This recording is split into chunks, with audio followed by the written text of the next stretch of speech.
Assalamualaikum warahmatullahi wabarakatuh. Alhamdulillahillazi an'ama alaina bi ni'matil imani wal islam wallazi kataba alaina siyam wallazi amarona bisilatil arham. Asyhadu an la ilaha illallah ar-rafi'ul hakam wa asyhadu anna muhammadan abduhu wa rasuluhu asraful anam. Allahumma sholli ala sayyidina Muhammadin wa ala alihi wa ashabihil kiram, amma ba'd. Faya ayyuhal hadirun, usikum wa iyaya bitaqwallah. Ittaqullaha faqad faza man ittaqah wa qad khaba man asah. Sahabatku Sahwah Media rahimakumullah.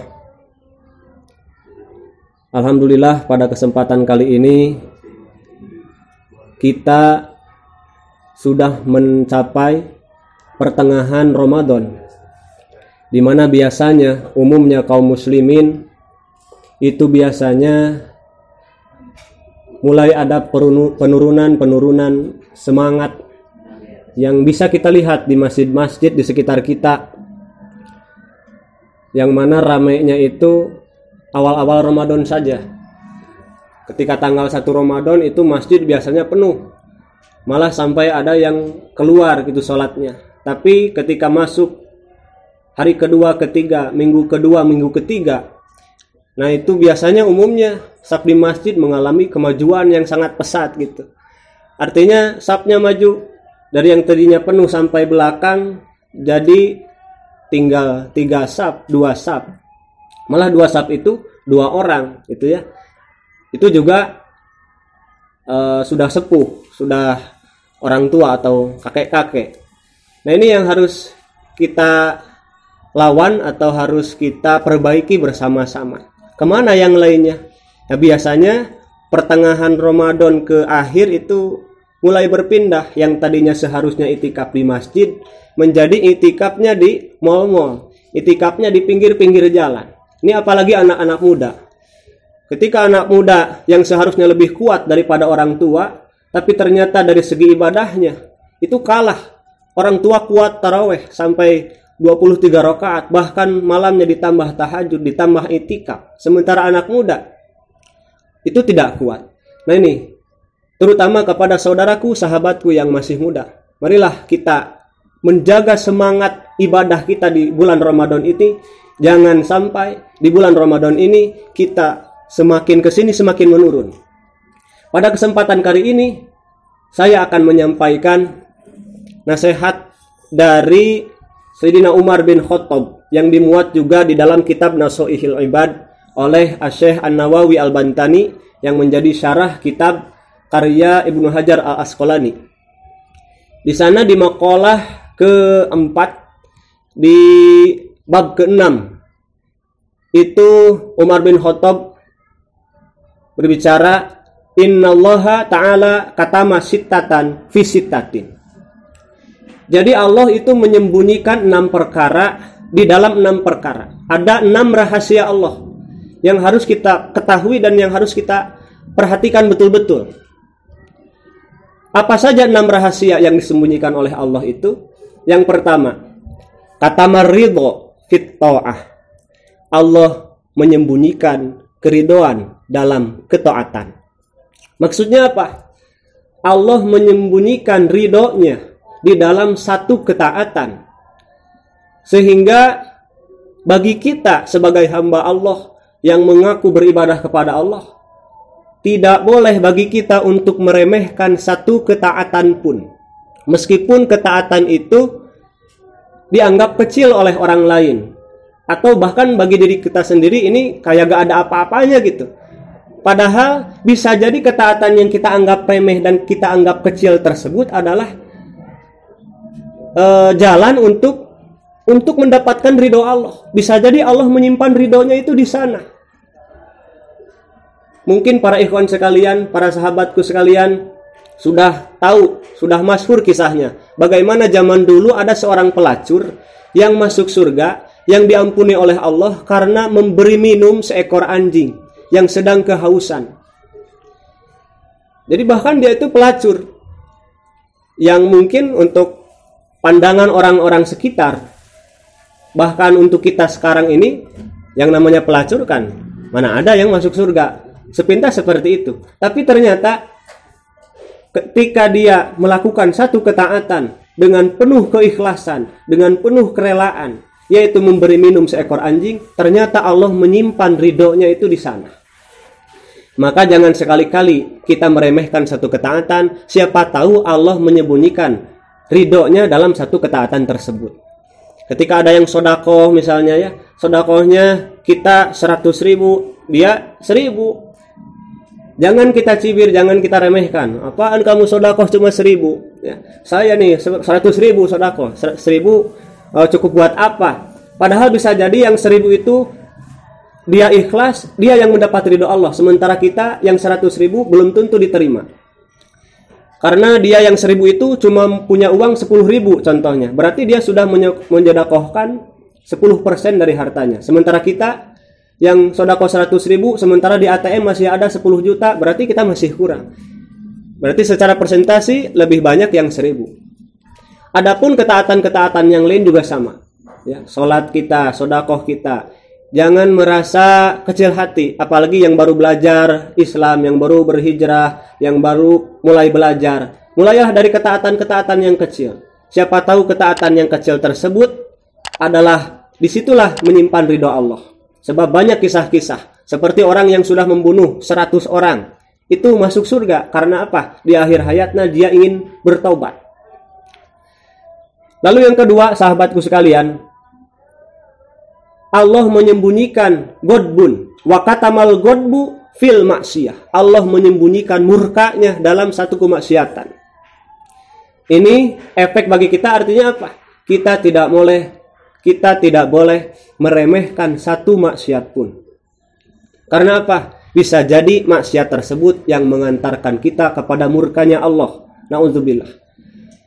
Dulu ada di zaman Rasul seorang wanita yang rajin sholat, ya, rajin puasa, rajin tahajud, rajin sedekah. Tapi oleh Rasul dicap wanita tersebut itu ahli neraka. Sahabat kaget. Loh, kok bisa ini wanita masuk neraka? Padahal dia itu rajin sholatnya, rajin saumnya. Rasul bilang, dia masuk neraka karena menyakiti tetangganya. Masya Allah. Karena satu kesalahan dia itu menyakiti tetangga, itu menjadi pengundang terhadap murkanya Allah Subhanahu wa taala. Atau seperti kisah Syekh Barseso yang mana dia menganggap remeh maksiat, yaitu meminum arak. Ternyata dengan dia meminum arak lahirlah kemaksiatan dan durhaka-durhaka yang lain sehingga datanglah murka Allah. Naudzubillah, summa naudzubillah min dzalik. Kita tidak tahu maksiat mana yang dapat mengantarkan kita kepada murkanya Allah. Ketika kita tidak tahu di mana nih maksiat yang dapat mendatangkan murka Allah, maka kewajiban kita adalah berusaha meninggalkan semua maksiat tersebut. Termasuk tadi, ketika kita tidak tahu ketaatan mana nih yang akan mengantarkan kita kepada ridho Allah, maka kewajiban bagi kita adalah berusaha melaksanakan semua ketaatan. Apalagi di bulan Ramadan ini. Sebagaimana poin yang ketiga, yang disembunyikan oleh Allah adalah Lailatul Qadar fi syahri Ramadan. Allah menyembunyikan wa katamallahu Lailatul Qadri fi syahri Ramadan. Allah menyembunyikan Lailatul Qadar di bulan Ramadan. Para ulama sepakat Lailatul Qadar itu di bulan Ramadan. Dan menurut ayat, Lailatul Qadar itu lebih baik daripada 1.000 bulan. Yang mana 1.000 bulan itu adalah 83 tahun, kalau tidak salah 80 tahun lebih. Bagaimana 83 tahun 4 bulan. Jadi beribadah di malam Lailatul Qadar itu sama dengan beribadah 83 tahun 4 bulan. Sementara umur kita belum tentu sampai ke sana. Nah, ulama sepakat Lailatul Qadar ini terjadi di bulan Ramadan, tapi tanggalnya dirahasiakan oleh Allah. Kenapa? Supaya kita betul-betul memaksimalkan tiap malam di bulan Ramadan. Jangan meremehkan satu malam pun di bulan Ramadan. Jangan sia-siakan satu malam pun di bulan Ramadan, karena bisa jadi di malam itulah Lailatul Qadar Allah simpan, dan di malam itulah Allah menyimpan karunia yang begitu besar, yaitu pahala senilai ibadah 83 tahun 4 bulan atau 1000 bulan. Lalu yang selanjutnya, sesuatu yang disembunyikan oleh Allah adalah wa katama auliya'ahu fima bainan nas. Allah menyembunyikan kekasihnya, wali-walinya di antara manusia. Nah, ini pelajarannya apa? Berarti kita tidak boleh untuk meremehkan seorang pun juga. Apalagi anak muda nih biasanya yang baru belajar.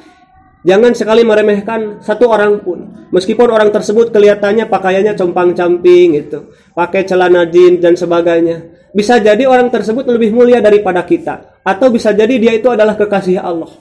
Meskipun orang tersebut jelas-jelas ketika kita lihat orang itu sangat jelek kelakuannya, tapi jangan sampai kita merasa lebih baik daripada dia, karena kita tidak tahu akhir hayat seseorang. Bisa jadi Allah membalikan hatinya, kita menjadi di bawah dan dia menjadi di atas. Lalu yang kelima, Allah menyembunyikan kematian di antara umur-umur kita. Jadi tidak ada yang tahu kematian kita kapan datang. Bisa jadi ini adalah Ramadan kita yang terakhir. Bisa jadi kita tidak akan sampai malah kepada akhir Ramadan. Sebagaimana kita tahu banyak sekali, malah pengalaman saya pribadi, setiap tahun ada saja rekan yang meninggal dunia, tidak memandang usia. Ada yang masih muda, ada yang usia SMA, ada yang usia SMP. Sudah dicabut oleh Allah Subhanahu wa taala. Maka kita, terutama yang masih muda, jangan sampai kita terlena oleh masa muda kita. Karena apa? Karena maut itu disembunyikan oleh Allah. Tidak ada yang tahu, tidak ada yang bisa menjamin kita bisa hidup sampai tua. Bisa jadi ketika kita masih muda, Allah mencabutnya, nyawa kita. Lalu yang terakhir, Allah menyembunyikan wa katama sholatal wusta fi sholawat. Allah menyembunyikan sholat wusta di antara sholat-sholat. Sholat wusta ini adalah sholat yang paling utama, yang mananya adalah kita tidak boleh meremehkan satu sholat pun. Bisa jadi sholat yang kita lakukan tersebut, sholat subuh, sholat duhur, sholat asar, itu para ulama berbeda pendapat. Ini sholat wusta ini sholat yang mana ya? Nah, artinya ketika itu dipahami oleh kita, ketika kita tahu bahwa ada sholat yang diutamakan oleh Allah, sementara kita tidak tahu sholat yang mana itu, maka intinya kita harus memaksimalkan setiap sholat kita. Karena bisa jadi itu adalah sholat terakhir kita. Para sahabatku sekalian, sahabat Sohwa Media yang mudah-mudahan dimuliakan oleh Allah, itulah 6 perkara yang disembunyikan oleh Allah yang harus kita hati-hati. Yang pertama, bisa jadi ketaatan sekecil apapun bisa mengantarkan kepada ridha Allah, sehingga kita tidak meremehkan satu ketaatan pun. Yang kedua, kemaksiatan. Jangan sekali-kali kita meremehkan satu maksiat, karena bisa jadi maksiat tersebutlah yang akan mengantarkan kepada murkanya Allah. Yang ketiga, jangan sia-siakan, jangan sekali-kali menyia-nyiakan satu malam pun di bulan Ramadan, karena bisa jadi malam tersebut adalah malam Lailatul Qadar. Malam yang keempat, poin yang keempat, jangan sekali-kali untuk meremehkan satu orang pun, karena bisa jadi orang tersebut adalah kekasih Allah, orang yang lebih mulia daripada kita. Yang kelima, jangan sekali-kali kita meremehkan satu waktu pun dalam umur kita, karena bisa jadi hari itulah, menit itulah ajal kita datang. Lalu yang terakhir, jangan sekali-kali kita menyia-nyiakan waktu sholat kita, karena bisa jadi itu adalah sholat wusta, sholat yang di situ ada ridho Allah di sana, ada keutamaan yang begitu besar, dan bisa jadi itu adalah sholat terakhir kita. Apalagi di bulan Ramadan ini, belum tentu kita sampai kepada bulan Ramadan berikutnya. Maka rasakanlah, pikirkan dan resapilah Ramadan ini seakan-akan Ramadan ini adalah Ramadan terakhir kita, sehingga kita dalam beramal dan beraktivitas itu senantiasa memaksimalkan segala rupa aktivitas ketaatan dan memaksimalkan menjauhi seluruh larangan dan kemaksiatan. Aqulu qauli hadza wa astaghfirullahal azim li wa lakum wa li jami'il mu'minin. Wassalamualaikum warahmatullahi wabarakatuh.